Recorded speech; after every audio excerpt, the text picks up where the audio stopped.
þá það samantekt á námsefni haustsins og við ætlum að byrja því að fara yfir HTML en þetta samantekt úr námsefninu sem búin að liggja til grundvallar núna í haust og þannig búin að draga fram svona þessi aðalatriði í efninu. En við erum búin að vera að vinna með forrit sem eru bæði þá GUI forrit og CLI forrit og GUI þá þessi með notendaviðmóti eins og Visual Studio Code eða Vavrin og CLI tólin eru eins og NPM með þessi tól sem við erum búin að vera að nota og þau eru með þessi textaviðmóti eins og Git náttúrulega sem þið eru vel kunnug og þá það krefjast þess að við séum að lesa og vinna með texta í staðinn fyrir eitthvað myndræna framsetningu á því.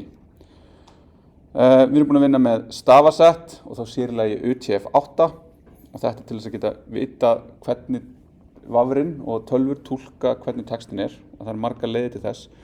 En UTF-8 sem sagt kóðun á Unicode en það bara að vita, UTF-8 stafasett. Það það sem við notum þegar við erum að vinna skrár á vefnum.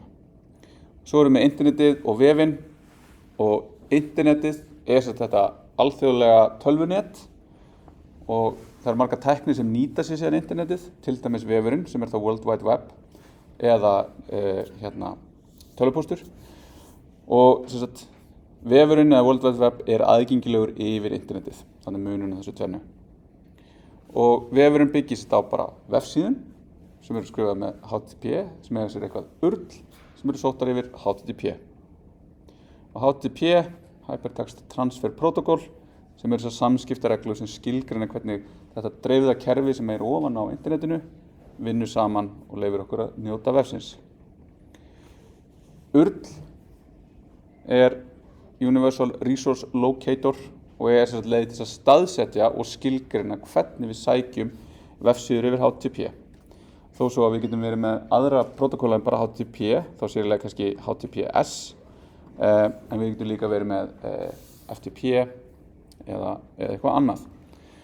Og það eru nokkri partar í URLum sem við þurfum að vita hvað og það þetta protokólið, það host, svo getur komið port hérna eins og við sjáum þegar við erum að vinna með þetta á einhverjum lokal vefþjóni, þá sjáum við til dæmis HTTP localhost 2.3000 eða 5000 eða 9000. Og það þá portið sem að forritið tengt við sem leyfir vafranum að sækja nákvæmlega það sem við viljum. Svo getum við verið með slóð eða pathname sem þá í raun á hvaða slóð verið að vísa. Og hérna erum við að vísa á example.html, síðan kemur þetta hérna sem við aðeins unnið með sem query-strengurinn og sem við aðeins unnið með eins og í verkefni 3 sem hérna fragment identifier sem leyfir okkur að staðsetja okkur innan síðu.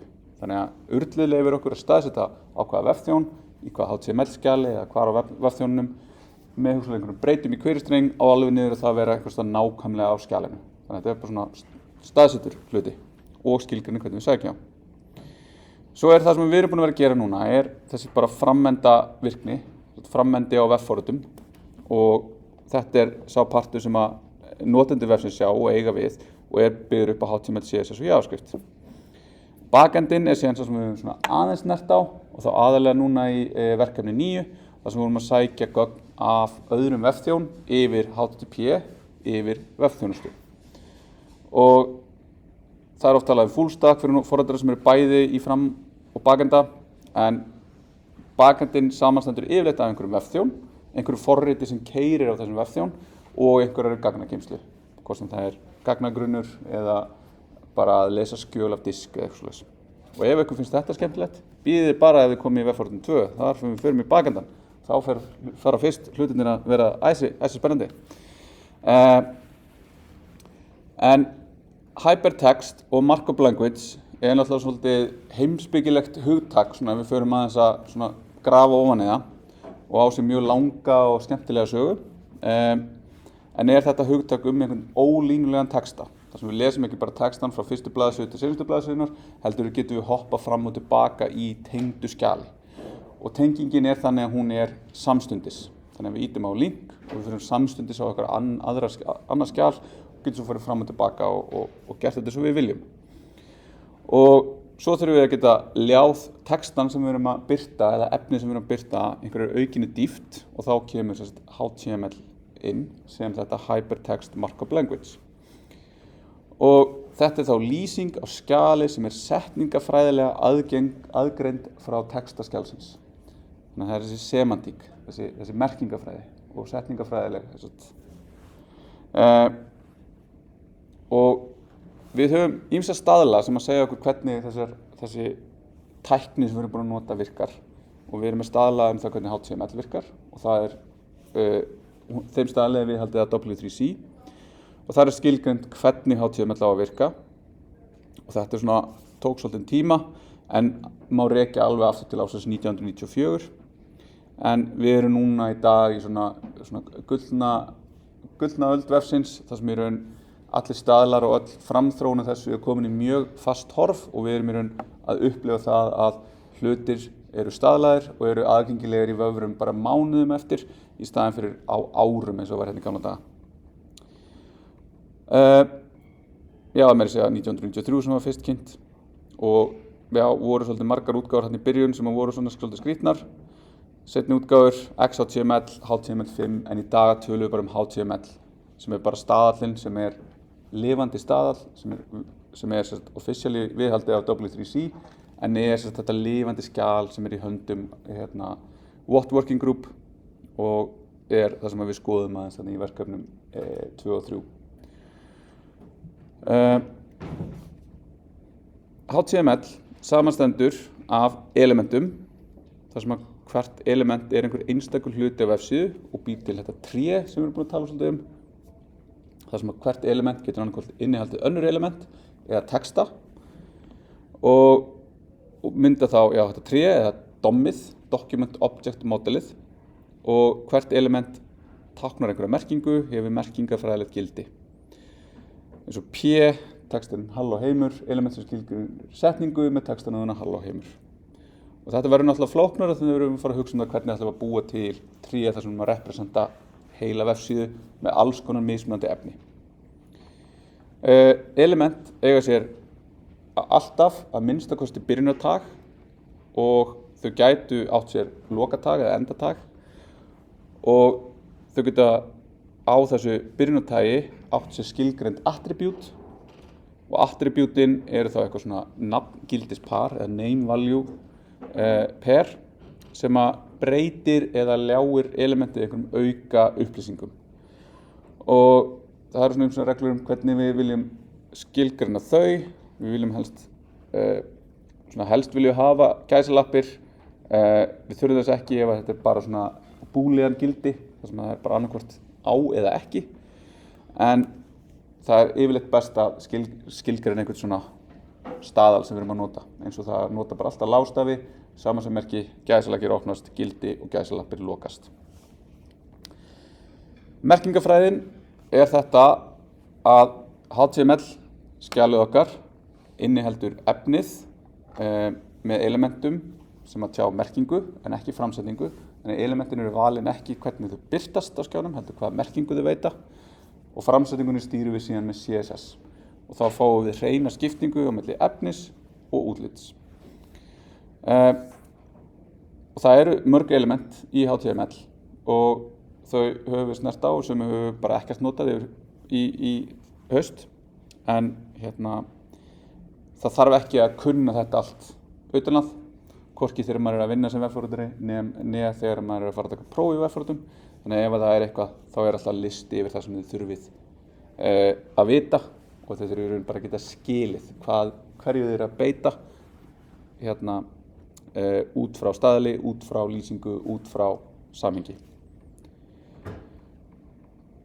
Við erum síðan með þennan grunn sem öll HTML skjöl byggja á og það þetta HTML sem rótin á vefnum eða á síðunni sem við erum með og þar viljum við alltaf skilgreina lang attribúti til að segja hvaða tungumáli við erum að vinna efnið í.